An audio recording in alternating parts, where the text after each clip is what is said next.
Hi, my name is Hannah Duffy, and I will be doing my speech on teens having access to birth control.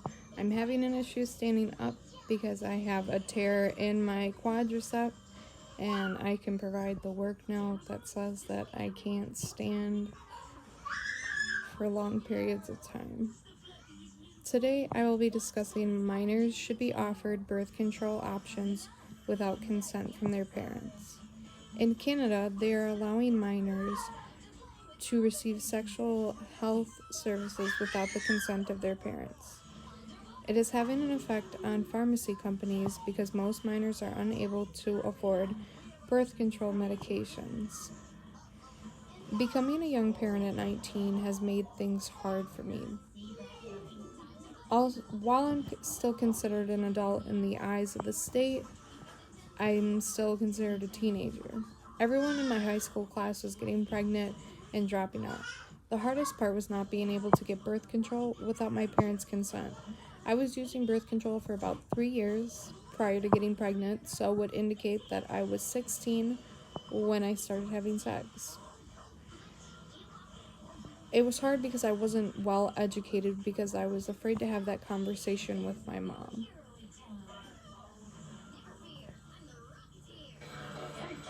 That would require me to have a conversation with my mom about me having sex.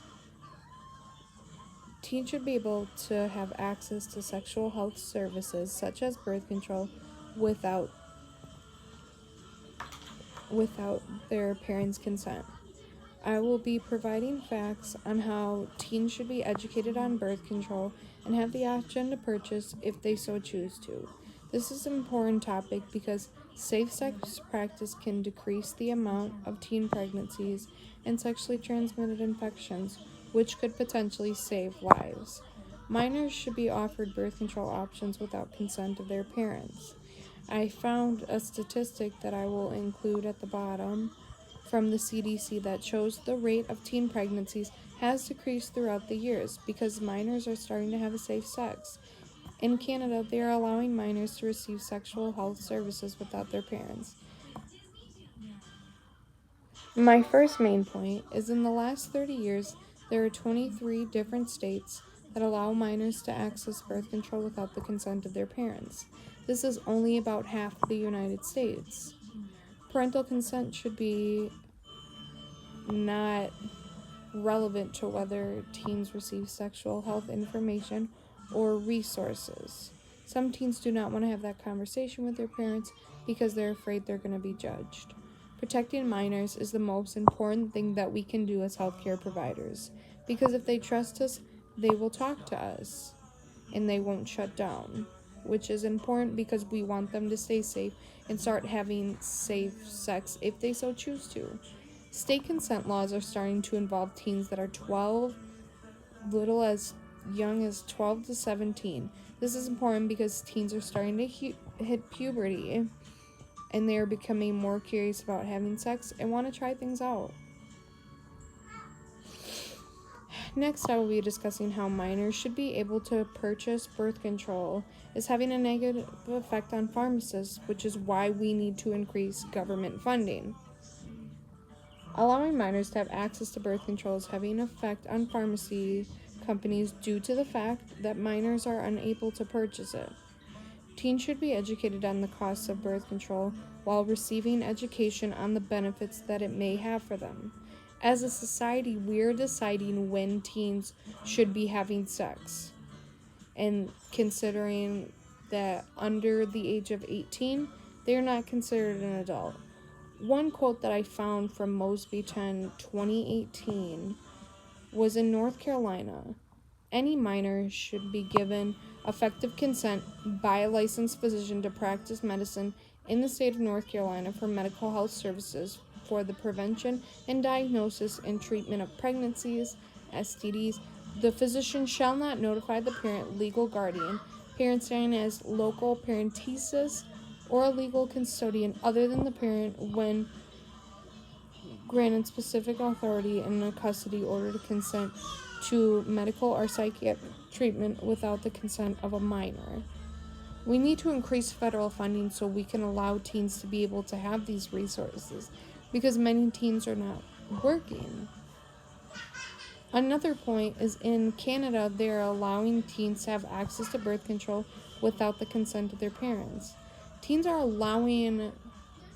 is allowing teens to be able to make decisions about their sexual health. This is important because teens should have the right to make these kinds of choices with their lives. Canada has payment options for teens who are unable to afford sexual health services. This is so important because it's allowing teens to be able to take control of their own health at a young age. Canada has payment options for teens who are unable to afford it or have government assistance. Many sex health clinics provide services at no cost because they receive funding from the government. This is an issue here in the United States because Planned Parenthood is starting to get in the process of shutdown, which means so many people would be deprived of sexual health services that they are unable to afford but they need. Teens should be able to get help, should not be denied getting help just because they are afraid to have that conversation with parents. I think we can all remember a time when we started having sex at a young age because it's become such a common thing. In conclusion, teens should have the access to birth control options and education without the consent of their parents. Teens have the right to make decisions as adults because it could change their lives in a positive way.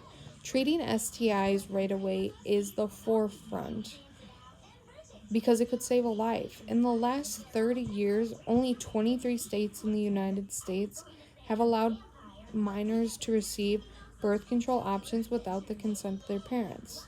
But this is also affecting pharmacies because teens are not able to afford the cost. Thus, why we need to continue with government funding programs such as Planned Parenthood. Also, countries like Canada allow teens to receive birth control while remaining confident. This is a practice that we should be using here in the United States. Think about how it could help a teenager who is uneducated about sex but ends up starting to participate and has an STI but doesn't know the signs and symptoms and is afraid to have that conversation, and that could affect their fertility later on in life and cause so many comorbidities that they didn't already have. Now, flash forward 10 years and think about how we could decrease teen pregnancy and the STI rates. We all need to learn to be less judgmental. And if I had that knowledge as a teenager, I might have made smarter decisions in choosing to wait to have sex if I knew that it could lead to STDs. I wish I had someone to be able to have that conversation with me, which is what we need to be doing with our teens as well.